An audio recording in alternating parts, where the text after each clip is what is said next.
시편 113편은 하나님의 본질에 대한 노래입니다. 그래서 먼저 하나님이 얼마나 존귀하신 분이신가 그것을 나타내고, 그리고 그 존귀하신 하나님이 낮은 세상에 들어오셔서 역사하시는 것을 꺼리지 아니하시고 그것을 싫어하지 않으시는, 그것이 이 시의 내용입니다. 그래서 이제 1절부터 3절까지는 하나님을 찬양하라, 하나님의 여호와의 이름을 찬양하라 그렇게 나옵니다. 그래서 이제 그리고 2절 보니까 2절부터 영원까지 여호와 이름을 찬송할지로다. 또 3절은 해 돋는 데에서부터 해 지는 데까지 여호와의 이름이 찬양을 받으시리로다. 그러니까 이제는 이제부터 영원까지 시간적으로 그런 시간이 되죠. 그 다음에 공간적으로는 해 돋는 데에서부터 해 지는 데까지 이제 하나님은 찬양 받으실 분이시다. 그 온 천하에 찬양 받으실 분이다. 그걸 이렇게 표현한 거죠. 그러니까 시간과 공간이 이제 하나님의 이름 안에서 시줄과 날줄처럼 집조되어서 마치 직물처럼 하나님은 찬양이 되어 나오는 거지요. 그걸 이렇게 시인은 표현하고 있습니다. 그 다음에 4절과 5절 봅시다. 여호와는 모든 나라보다 높으시며 그의 영광은 하늘보다 높으시도다. 여호와 우리 하나님과 같은 이가 누구리요? 그렇게 나옵니다. 이제 그 모든 나라보다 높으시고 그 말은 하나님의 주권은 세상의 모든 주권을 뛰어넘는다 그 말입니다. 그래서 모든 것이 하나님의 주권 아래, 하나님의 통치 아래 있다 이 말씀이죠. 그래서 아무리 강한 자도 아무리 악한 자도 하나님의 손 아래 있다. 그렇게 우리가 쉽게 표현할 수 있겠습니다. 이 관점에서 보니까 이제 우리에게 소망이 있습니다. 하나님을 생각하면 우리에게 소망이 있습니다. 이렇게 높으신 하나님이 계시는데 왜 우리에게 소망이 있어요? 그것은 그 하나님이, 이 높으신 하나님이 우리 하나님이시기 때문에 소망이 있고 우리 아버지시기 때문에 소망이 있죠. 아무리 위대한 분이라도 나하고 관계없다면 상관이 없죠. 그러나 우리 하나님이시고 나의 하나님이시고 아버지시고 이제 이것이 우리가 찬양하는 이유가 됩니다. 그리고 5절에서는 여호와 우리 하나님과 같은 이가 누구리요 그랬잖아요. 그 말은 무슨 말입니까? 하나님 같은 분 없어 그 말이죠. 하나님 같은 분 없다. 그러니까 우리가 보면은 세상 위에 있는 사람들, 세상의 통치자들은 억압의 방법을 씁니다. 미사역으로 꾸며도 결국 방법은 억압의 방법을 써서 자기 마음대로 끌고 가는 거죠. 그게 세상 통치 방법입니다. 그런데 하나님은 강제하지 않으십니다. 그리고 우리를 강요도 안 하십니다. 가만히 생각해 보세요. 하나님 언제 우리를 강요해서 억지로 뭘 시킨 적이 그런 적 없어요. 사람이 그렇게 하는 거지. 그래서 하나님은 어떻게 하시냐면 우리 스스로 동의해서 따르기를 원하십니다. 근데 우리 모두가 하나님을 어떻게 대우를 하시냐면 언약의 백성으로, 그러니까 각 한 사람 한 사람은 어떻게 대우하시느냐, 언약의 파트너로 그렇게 인정을 하시고 그렇게 대우하십니다. 그러니까 하나님은 우리를 무시하지 않으시고 또 짓밟지 않으신다 그 말입니다. 누가복음 15장에 탕자의 비유 나오죠. 그 탕자가 스스로 하나님께 돌아오도록 기다려 주십니다. 얼마나 기다렸습니까? 멀리 상가가 뭔데 아들이 오는 거 보이니까 맨발로 우리말로 버선발로 뛰어가시는 하나님. 그렇게 애타게 기다리시는 하나님이 그냥 기다려 주시는 거예요. 강제 강요 안 한다고 말이죠. 그건 탕자 얘기죠. 아니 우리가 바로 그 탕자지요. 우리는 성경 읽을 때 요셉같이 하나님께 어떤 것을 하나님과 함께 하시고 순종하고 이런 사람은 내가 요셉이야. 그러나 이렇게 탕자처럼 하나님 아버지한테 배신 때리고 떠나간 사람은 나랑 관계없어. 아니요. 우리가 바로 그 탕자지요. 그런데 이제 하나님께서는 우리를 그렇게 항상 존중하시고 대접해 주신다는 걸 생각하면은 참 마음이요 너무 뿌듯하기도 하지만 죄송하기도 하고 너무 감사하기도 하고 감동도 되고 그렇게 하나님이 나를 대접해 주신다는 그 사실 앞에서 어떻게 할 말이 없습니다. 근데 우리가 사는 세상은 직장은 가정은 다 우리를 존중해 주지 않습니다. 때로 내가 속한 그 조직 속에서 사회 속에서 우리를 무시하고 짓밟습니다.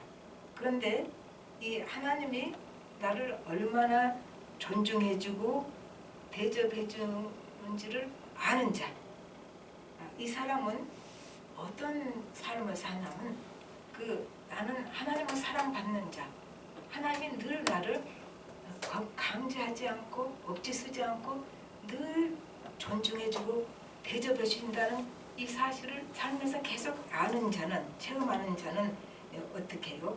자기 존엄성을 지킬 수 있죠. 왜냐하면 그 위대한 하나님은 사랑을 내가 받은 자라는 그 사실 때문에. 그래서 사랑받은 자의 존엄성이 우리에게는 있습니다.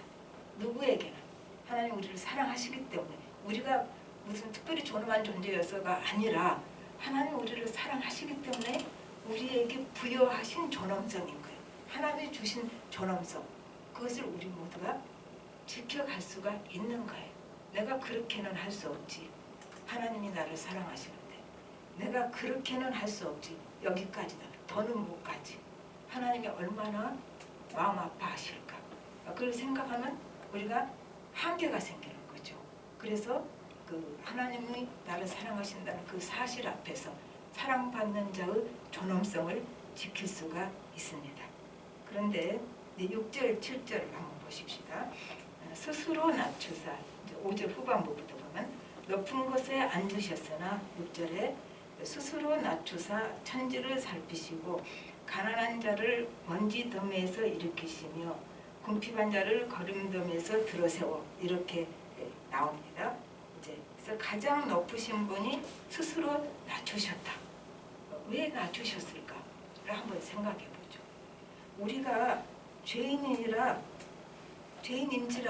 올라가서 하나님을 만날 수가 없어요.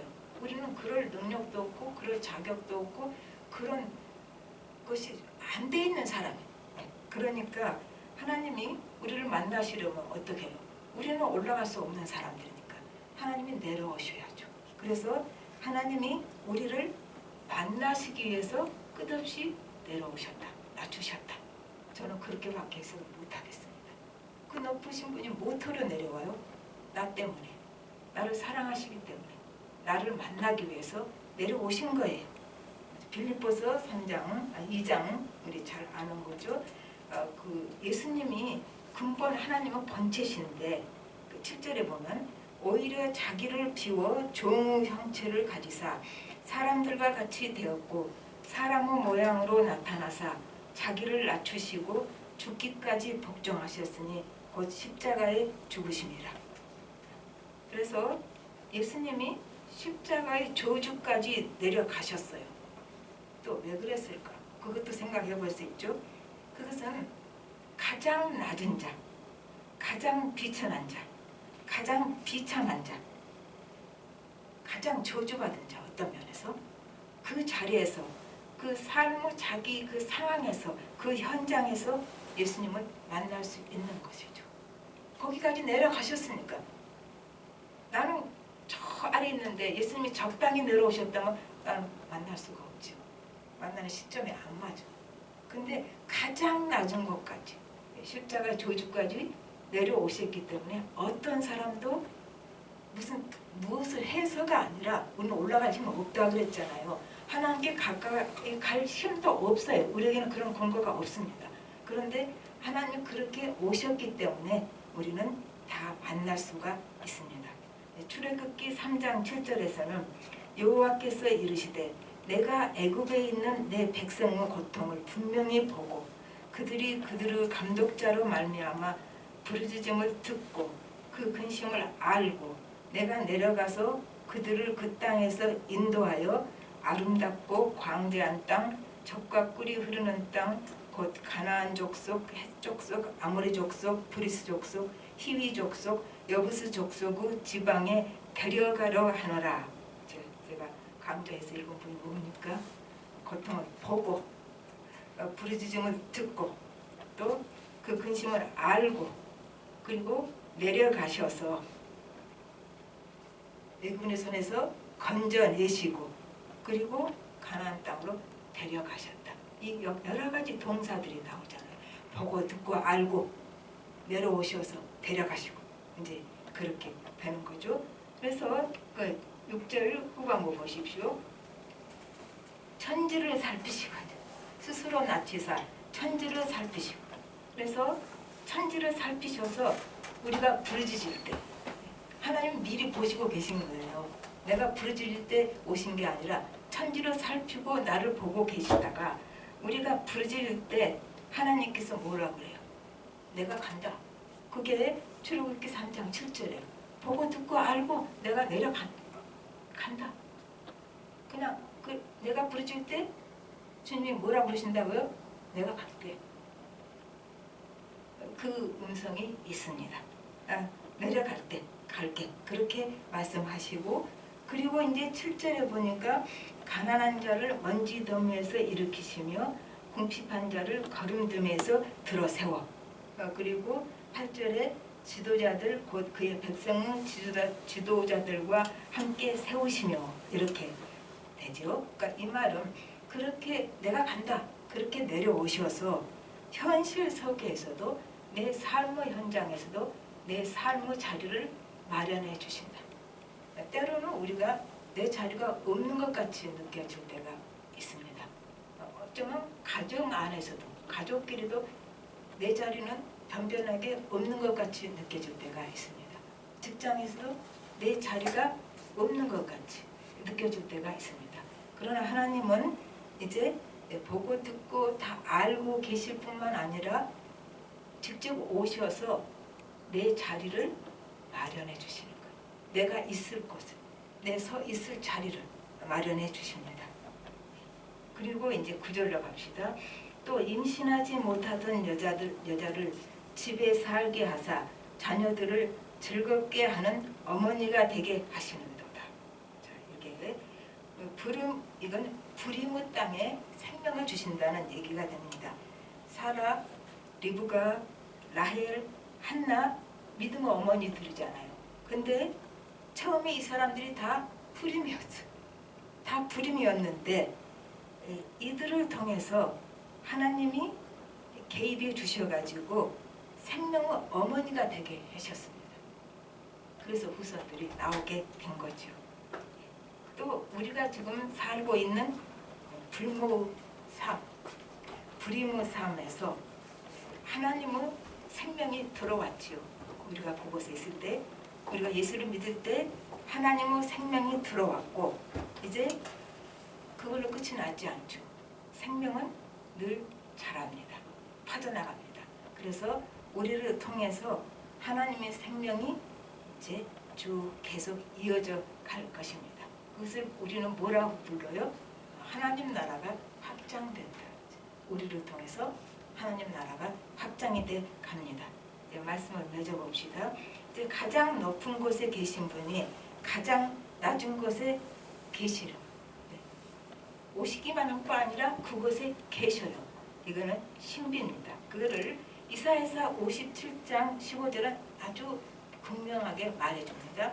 지극히 존귀하며 영원히 거하시며 거룩하다 이름하는 이가 이와 같이 말씀하시되 내가 높고 거룩한 곳에 있으며 그렇게 말씀하셨어요. 그리고 또한 통회하고 마음이 겸손한 자와 함께 있나니 이는 겸손한 자의 영을 소생시키시며 통회하는 자의 마음을 소생시키려 하시려 합니다. 신비죠. 높은 신분이 거기도 계시지만 이 아래 우리 삶의 현장에 같이 계신다고요. 그런데 거기서 뭘 하시려고 그래요? 하나님이 우리에게 가지신 꿈이 있습니다. 하나님의 꿈은 우리의 생명을 소생시켜서, 지금 이사야서 57장 15절에 바로 그것을 말하죠. 우리와 함께 계셔서 우리의 생명을 소생시켜요. 그것이 하나님의 꿈이에요. 우리의 생명을 소생시켜서 우리가 생명을 풍요롭게 가지고 살 수 있게 하는 것이죠. 우리의 생명을 풍요롭게 해주시는 것이죠. 그리고 이 은혜 받은 자가 이제 그 하나님으로 인해서 생명이 소생되고 생명이 풍요롭게 된 자가 이제 하나님의 손과 발이 되어서 불모 이제 소망 없는 자에게 또 우리가 그 도구가 되어서 생명을 소생시키고 소망을 갖고 살아갈 수 있게 돕는 것, 그게 하나님이 우리에게 가지신 꿈입니다. 우리는 이것을 그냥 뭐라고 말합니까? 복의 통로, 또 생명의 통로, 그렇게 은혜의 통로, 우리가 통로라고 그렇게 말을 하지요. 그리고 이제 하나님은 그 하나님의 꿈을 어떻게 이루셨어요? 예수님이 나를 위해서, 나 때문에, 나를 대신해서 지신 십자가에서 하나님의 꿈을 하나님은 이루셨습니다. 그러니까 죄, 죽음, 고통, 저주를 담당하신 예수님의 십자가는 우리에게는 무엇이 되었습니까? 생명의 십자가, 사랑의 십자가입니다. 그래서 이제 이 땅에서 우리가 살아가는 사람들은 다 누굽니까? 우리는 이 땅에서 살아가다 끝나요. 이 땅이 영원하지 않습니다. 우리를 이거를 순례자라고 말합니다. 그래서 이 땅에서 순례자로 살아가는 우리에게는 천국 가는 날까지 십자가는 우리를 붙들어주는 버팀목이에요. 십자가 없으면 우리가 설 수도 없고 살 수도 없고 생명을 얻을 수도 없기 때문에 십자가는 우리는 세상 끝날까지 우리를 지탱해주고 붙들어주는 버팀목이 됩니다. 그리고 이제 이 시는 1절부터 할렐루야 여호와의 종들아 찬양하라로 시작하죠. 그러니까 이 시가 처음부터 찬양 시임을 공표를 하고 있죠. 그러니까 자기가 얼마나 척박한 생명이 고갈된 자리에서 사는 것을 아는 자가, 그 아는 자가 이제 생명이 충만한 하나님을 향해서, 생명의 근원이신 하나님을 향해서 부르는 노래가 찬양이에요. 그리고 이제 그러한 찬양을 드리는 우리 마음에는 하나님을 향해 가는 찬양이죠. 하나님의 마음을 향해 가는 찬양, 하나님을 바라보고 가는 그 찬양에는 늘 설레임이 있죠. 찬양하려고 딱 잡을 때 어때요? 우리 마음에 설레임이 있죠. 기대가 있죠. 그래서 우리가 비록 찬양한다고 해서 다 모든 게 해결된 상태에서 마음을 가다 놓고 찬양하는 거 아니에요. 비록 고달픔을 우리가 밑바닥에 깔고 있지만, 내 마음속 밑바닥에 내 삶의 근거에 고달픔이 있지만 이제 하나님을 향한 그 찬양 속에는 하나님의 치유와 위로가 늘 있습니다. 우리가 이러한 삶을 또 올 한 해에도 잘 누리며 살 수 있기를 예수 이름으로 축복합니다. 다 같이 기도하겠습니다. 하나님 아버지, 주님 은혜를 감사를 드립니다. 불모의 땅, 불임의 땅에 사는 우리 모두에게 하나님은 찾아오셨습니다. 그곳이 아무리 낮은 곳이건, 죄악이 가득 찬 곳이건, 내가 죄 때문에 엎드려 있던 곳이건, 내가 억울하게 엎어 있던 곳이건, 그곳까지 하나님은 찾아오셨습니다. 그리고 우리를 만나 주셨습니다. 우리가 이 축복을 받은 자입니다. 그리고 하나님은 늘 우리를 존중해주고 대접해 주시고 늘 사람답게 살 수 있도록 우리를 지켜 세워주셨습니다. 우리가 이 대접을 받은 자로서 우리에게는 하나님의 사랑을 받는 자로 존엄성이 있습니다. 우리가 어떻게 아무렇게나 삽니까? 하나님의 사랑을 받는 자로서 존엄성을 지키며 살 수 있도록 성령님께서 역사하여 주시고 말씀을 통해서 우리를 붙들어 주셔서 하나님이 원하시는 삶을 살 수 있게 해 주시옵시고 우리에게 이 생명이 들어왔고 우리만 이 생명을 누리라고 주신 것이 아니라 다른 사람에게도 이 생명의 통로가 되고 은혜의 통로가 되고 복의 통로가 되기를 주님이 원하시는 하나님의 꿈이 있습니다. 우리가 하나님의 꿈을 이루어가는 사람 되게 하여 주시옵소서. 모든 말씀 예수님으로 기도합니다. 아멘.